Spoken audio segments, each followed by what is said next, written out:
1965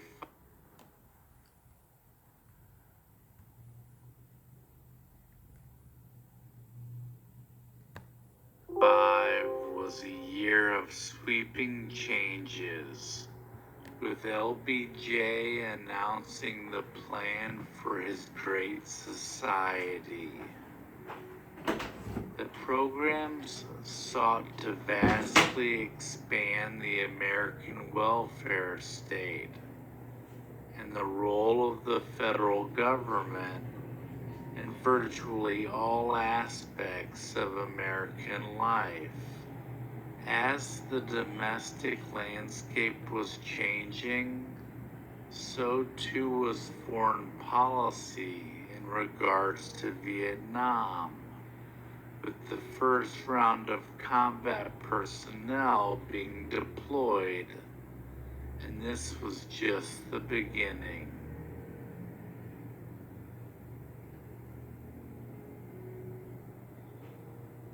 On January 2nd, the player that Bear Bryant called the best he had ever coached at the University of Alabama, Joe Namath, signed a rookie record $427,000 contract to play for the New York Jets.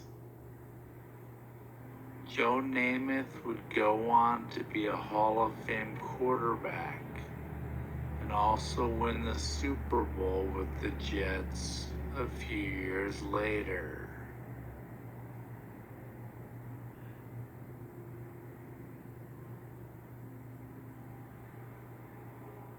On February 1st, television network ABC hired a young Peter Jennings as a lead news anchor in an attempt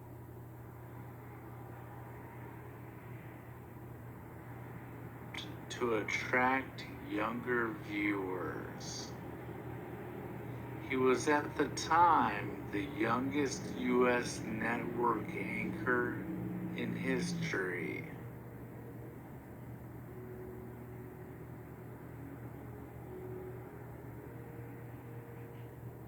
February 21st was the day that civil rights activist Malcolm X was shot dead by rival Nation of Islam followers at the Audubon Ballroom in New York City.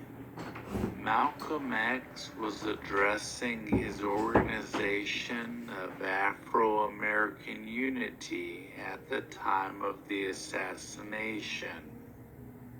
3 men would be convicted of the crime a year later.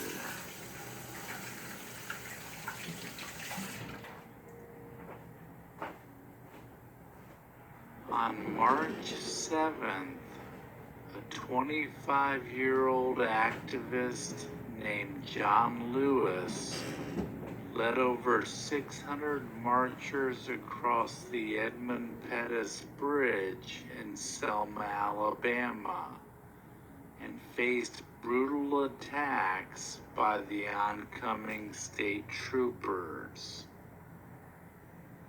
The footage of the violence collectively shocked the nation and galvanized the fight against racial injustice.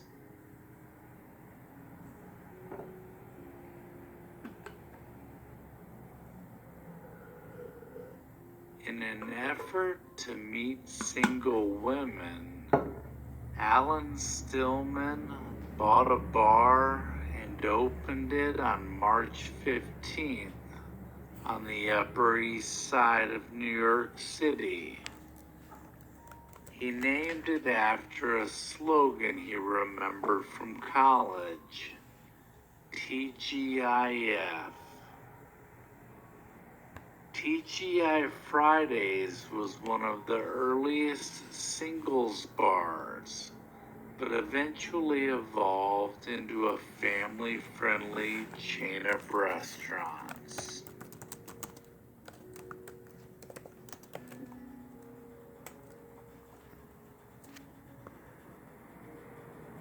The wreck of the SS Georgiana, said to have been the most powerful Confederate cruiser ship, was discovered by then teenage diver and underwater archaeologist Ely Spence on March 19. The ship was carrying cargo worth about $50 million, including 350 pounds of gold. When it sank in 1863, the ship was on her maiden voyage to Charleston when she encountered a Union blockade and suffered heavy damage.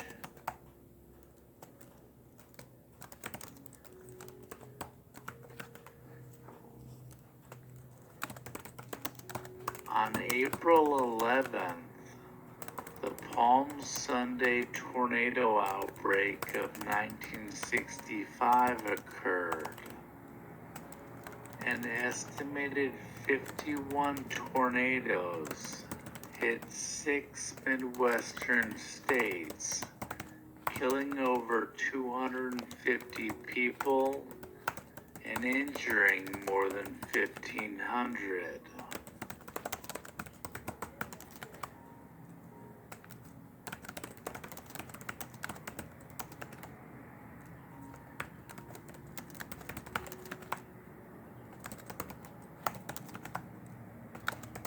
On May 16th, the Campbell Soup Company introduced SpaghettiOs under its Franco-American brand. The ring-shaped pasta and cheese blend was a new way to eat spaghetti with a spoon and became a staple in pantries everywhere.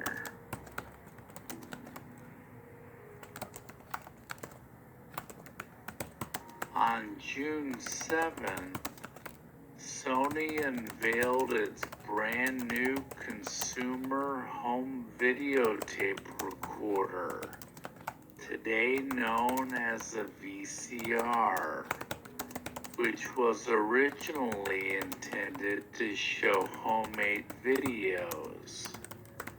It sold for $995.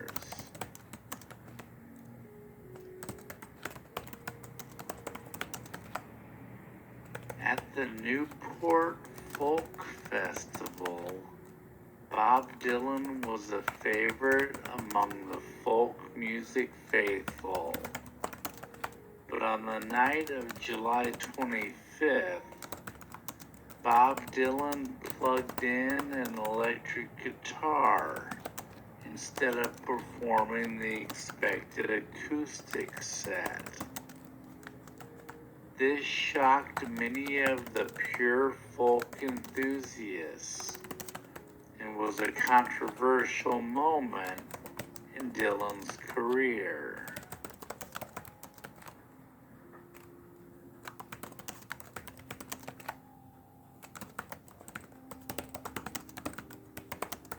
On July 27th, President Lyndon B. Johnson signed a bill requiring cigarette makers to print health warnings on all cigarette packages.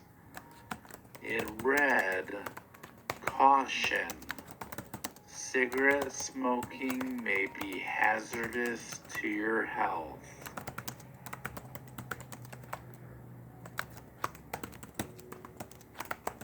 On September 8th, a small ad was placed in New York's Daily Variety and the Hollywood Reporter, announcing a casting call for a fabricated boy band. The ads attracted 437 young men, and 3 were selected to join Davy Jones as members of the Monkees.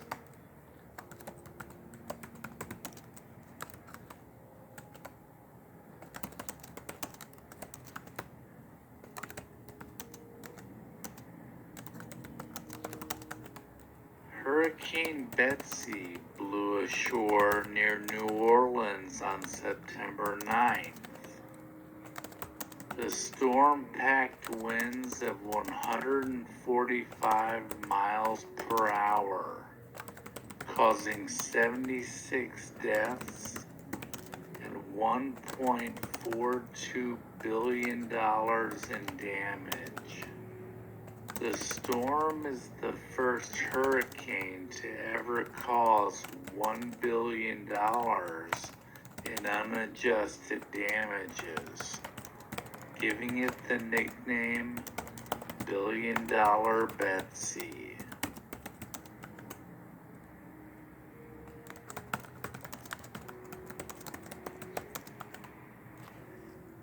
On September 25th, the Tom and Jerry cartoon series makes its television premiere on CBS. The cartoons, which had been produced since the 1940s, were created as theatrical shorts for MGM. For television, many episodes had to be edited to replace racist stereotypes prior to broadcast.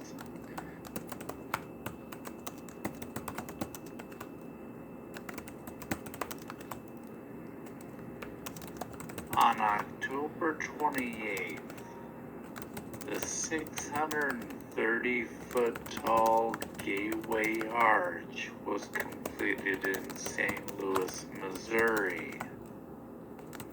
The steel arch was designed to commemorate President Thomas Jefferson's Louisiana Purchase and to celebrate St. Louis's central role in the rapid westward expansion that soon followed.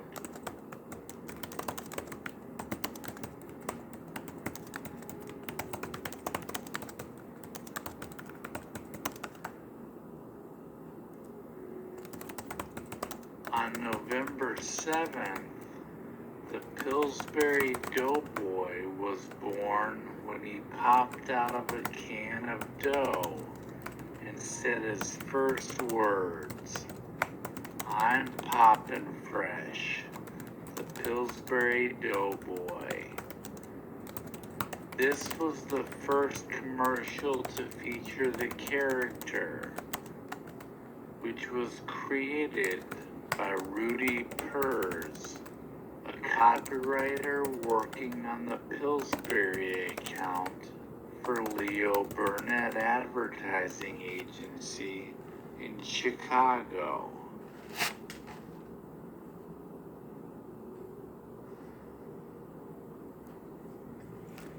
On December 9th, A Charlie Brown Christmas, which was the first Peanuts television special, debuted on CBS. The special would go on to garner excellent ratings that night, and it also went on to receive Peabody and Emmy Awards, not to mention becoming an annual tradition of classic Christmas programming.